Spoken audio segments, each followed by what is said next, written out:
आप देख रहे हैं वर्ल्ड स्वराज न्यूज। आज हमें उत्तराखंड की पावन भूमि पर और आज हमें मिले हैं मध्य प्रदेश के खली।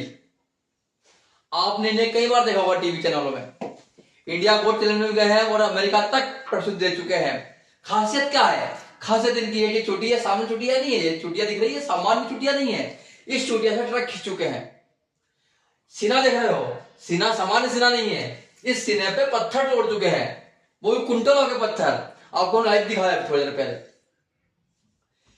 और जैसे कि हम लकड़ी तोड़ते हैं घर पे चूल्हा जलाने के लिए, वैसे पत्थर तोड़ते हैं ये। एक मतलब कुल मिलाकर हम आपकी एक विशेष मुलाकात करवा रहे हैं आज एक महामानव से। मानव तो देखे हमने काफी, आज महामानव है, क्योंकि जो महामानव होता है वो अलग ही काम करता है। और हमारे साथ आज उपस्थित है वृंदावन की भूमि के एक संत अग्रसेनानंद महाराज जी, जो बताएंगे इनके बारे में। महाराज जी, इनके बारे में क्या बोलेंगे आप? क्या बोलेंगे कि क्या संत इनमें इतने गुण है, क्या सामान्य व्यक्ति कर सकता है क्या नहीं कर सकता? ये जय गौ माता, जय राष्ट्र माता, शंकराचार्य भगवान की जय हो। देखिए, अभी हमारे वाम भाग में जो है दमोह के खली के नाम से प्रसिद्ध हैं, इनका नाम है बद्री विश्वकर्मा जी, जो अपनी प्रतिभाएं अन्य अन्य देशों में दिखा चुके हैं। अभी हाल ही में हमारी पूज्य शंकराचार्य भगवान के द्वारा एक गिरिराज जी से लेकर के और दिल्ली संसद भवन तक गौ माता को राष्ट्र माता बनाने के लिए, और जो 1966 में एक राजनीतिक पार्टी के द्वारा गौ भक्तों पर गोली चलाई गई थी, उस भूमि को प्रणाम करने के लिए, गौ भक्तों को श्रद्धांजलि देने के लिए हम लोगों ने यात्रा करी। उस यात्रा में हमारे विश्वकर्मा जी बद्री बाबा, इन्होंने अपनी चोटी से और गौ माता के रथ को खींचा था। ऐसा ही अवसर हमें यहाँ इनसे पुनः भेंट करने का प्राप्त हुआ। अभी हम बैठे हुए हैं उत्तराखंड उत्तरकाशी चौपड़ धाम में, जो गौधाम है, जिसके संरक्षक पूज्य गोपाल मणि जी महाराज हैं, जिन्होंने इस धाम को बनाया है। और यहाँ गौ माताओं की साधु सेवा निरंतर चलती रहती है। आज पूज्य महाराज श्री जी की कथा में हमारे बद्री भैया ने 2 से 2.5 कुंटल का पत्थर अपने सीने पर रख करके और उसको घनों के द्वारा तोड़वाया था।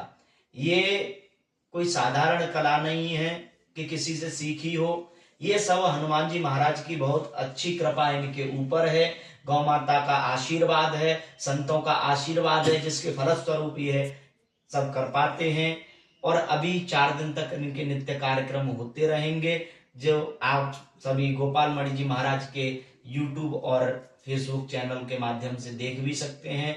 और इन्होंने कई विश्व रिकॉर्ड भी बनाए हैं, जिसको चलते अभी इनके पास मैसेज वगैरह भी आए कि इनका नाम जो है वर्ल्ड गिनीज बुक में लिखा जाएगा। उसके लिए भी इनको आमंत्रण किया गया है।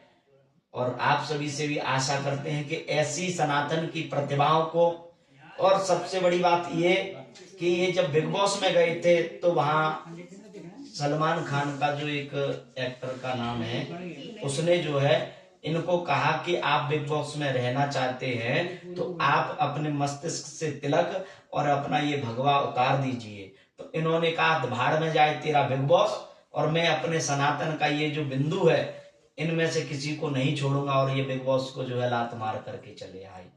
तो ऐसे हमारे सनातनी भाई को आप सभी लोग सपोर्ट करें, इनके चैनल को और इनकी वीडियो को, ताकि पता चले कि सनातन में कितनी पावर है, सनातन के देवताओं में कितनी पावर है, जिनकी आराधना करने से और यह सब फल प्राप्त होते हैं। और बहुत बड़ी बात यह है कि आज दरबार लगाने वाले बहुत लोग हैं, हमारे बद्री जी भी एक दरबार लगाते हैं, लेकिन ये बीमारियों के नाश के लिए लगाते हैं।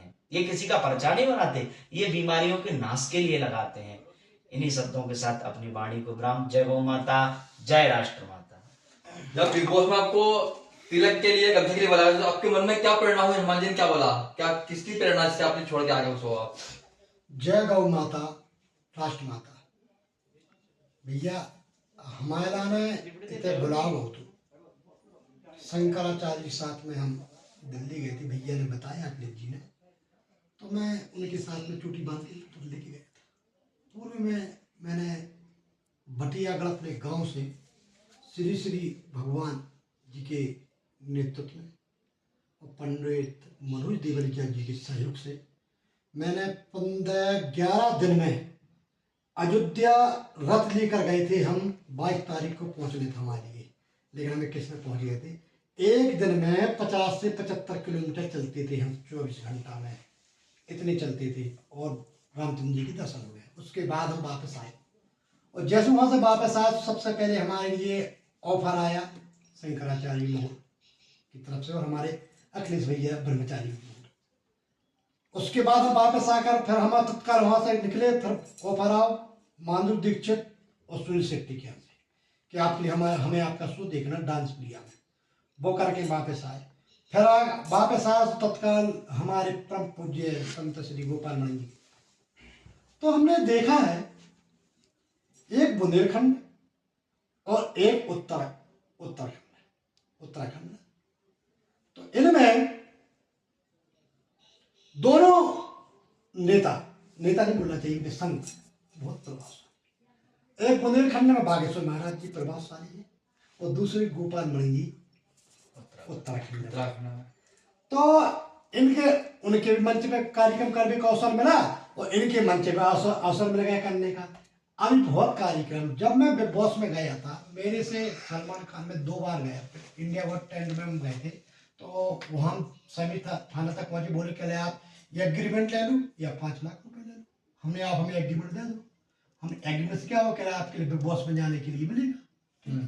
हमने पैसा 5 लाख रुपए छोड़ दिए, बिग बॉस का एग्रीमेंट ले लिया। तो 2 बार गए। 2 ही बार तो भाई हम हवाई जहाज पे नहीं बैठे, हमें हवाई जहाज पे से बुला में हम वहाँ गए, हमें सिलेक्ट कर दिया। उसमें उस शो में था 7 शो था। 7 में जब अपने क्या बोलते हैं वो अपनी सपना चौधरी ओम जी। तो पहले शो में हम जब 7 में गए थे, 10 में गए थे, तो उसमें हमसे ओम जी से लड़ाई गई थी हमारी, जो ओम जी थे पहले। हाँ ओम जी। तो इसके बाद हमारी सपना जी से लड़ाई गई, हरियाणा की वो श्रेणी बबोरी के लगे हम हरियाणा की श्रेणी, तो हमने बुंदेलखंड के शेर है। इतने बहस हो गई, सुबह चलेगी मंच पर उठ के बात करना सलमान खान की है, बिग बॉस होस्ट करा सलमान। कहला क्या बात है, कहला क्या हमने कहा फला व्यक्ति, ठीक है आप एंट्री करिए। हमने एंट्री करी। तो एंट्री करने के बाद सलमान खान बोले आप ये काम करिए, आप अपने सर से गमछा हटा के आइए, ये भगवा गमछा ये ऐसा भगवा था, और ये माथे में टीका है, इसको लग करके आइए। तो मैंने कहा भाई ये नहीं मैं करूँगा। कहला क्यों नहीं करोगे, आपको बिग बॉस में रहना है या नहीं रहना है। मैंने 1000 बिग बॉस कुर्बान है, हिंदुत्व के लिए मरना स्वीकार है, झुकना स्वीकार नहीं है। ये मैंने सलमान खान से बोल के और ठुकरा के मैं आ गया। बस आपका लक्ष्य क्या आगे? हमारा लक्ष्य देखो, अमेरिका गॉट टैलेंट होके आ गए, रशिया गॉट टैलेंट जाना जल्दी, बहुत जल्दी वो भी करके आ गए, और दोबारा पर जाना। हमारा लक्ष्य ये अब हमने कसम खाई है कि नरेंद्र मोदी जी तीसरी बार प्रधानमंत्री बनने जा रहे हैं। और वे जो शंकराचार्य जी ने कहा था कि गौ माता के लिए जो वोट करेगा उसकी ही सरकार बनेगी। तो हमें लग रहा है कि नरेंद्र मोदी जी प्रधानमंत्री बनेंगे तो हम अपनी चोटी से रथ बांध करके विजयी रथ ले जा करके 500-700 किलोमीटर पैदल जाएंगे नरेंद्र मोदी से मिलने, और शंकराचार्य जी की बात रखेंगे कि गौ माता को राष्ट्रीय माता घोषित करो। हमारा लक्ष्य यही है, गौ माता को राष्ट्रीय माता घोषित करो। आपका पूरा शरीर एक बजरंगबली जैसा बना हुआ है, और आज के युवाओं ने पूरा शरीर खत्म कर देंगे, क्या बोलेंगे युवा के लिए, क्या बोलेंगे आप? हमारा सभी युवाओं से कहना है, आप सुबह से उठो 5 बजे से, घूमने फिरने जाओ, माता पिता की सेवा करो, गलत आदतें छोड़ो। सबसे खतरनाक तो हो गया मोबाइल। इस मोबाइल की आदत छोड़ना चाहिए। अब तक की हैरानी परेशानी इतनी हो रही थी, मोबाइल द्वारा हो रही। मोबाइल बंद होना चाहिए तो युवा सुधर जाएंगे, लेकिन लत एक मोबाइल की पड़ गई, दूसरी लत पड़ गई धूम्रपान की, तीसरी लत पड़ गई शराब की।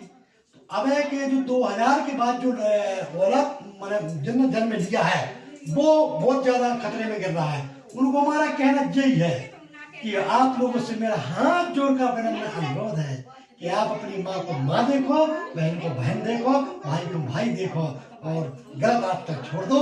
हमारा देश सुधर जाएगा, अपने आप पूरा देश सुधर जाएगा। भगवान राम सात्विक थे, शाकाहारी थे, तो आपका भोजन कैसा क्या है? देखो, भगवान शाकाहारी थे और संत लोग शाकाहारी है और सब लोग शाकाहारी है। मैं भी शाकाहारी हूं। मैं, क्योंकि मेरी छाती चौड़ी हुई है, तो गौ माता का दूध पीने से मेरी छाती चौड़ी हुई है। और लोगों का भी जो बोलते गौ माता के लिए, अरे गौ माता की तो माने गोमूत्र पीने से ही कैंसर ठीक होता है, टीबी ठीक होती है। हर 36 लोगों की दवा है गौ माता का मूत्र, वो सेवा नहीं करता। लेकिन शाकाहारी की उम्र कितनी है और मांसाहारी की उम्र कितनी है? संत जी, शाकाहारी 100 साल जीता है, मांसाहारी 50 साल जीता है। आधे में ढेर हो जाता, मर जाता है आधे में। और नियम है, आप देख लेना, इसका प्रत्यक्ष रूप में देखा है अपने गांव में। वो कम से कम 20 साल से मांस मछली खाना चालू कर दिया था, उसकी 50 साल में उसकी डेथ हो गई। कैसे हो गई? बूढ़ा हो गया। मांस खाने वाला व्यक्ति जल्दी बूढ़ा होता है, जल्दी उसकी उम्र घटती है। और शाकाहारी आदमी 110-120 साल तक जीता है। ये है शाकाहारी। देखो, ये आपको हमने एक चमत्कार, शाकाहार का चमत्कार आज बोलते हैं। जिम जाने वाले बोलते हैं, जिम वाले बोलते हैं कि आपको मांस का सेवन करना मतलब शरीर बनेगा। ये शरीर देखो आप, ये शरीर है, शाकाहार की ताकत है। और इसी शाकाहार की ताकत से 2 से 3 कुंटल का पत्थर तोड़ देते हैं सीने पे। ये चमत्कार है।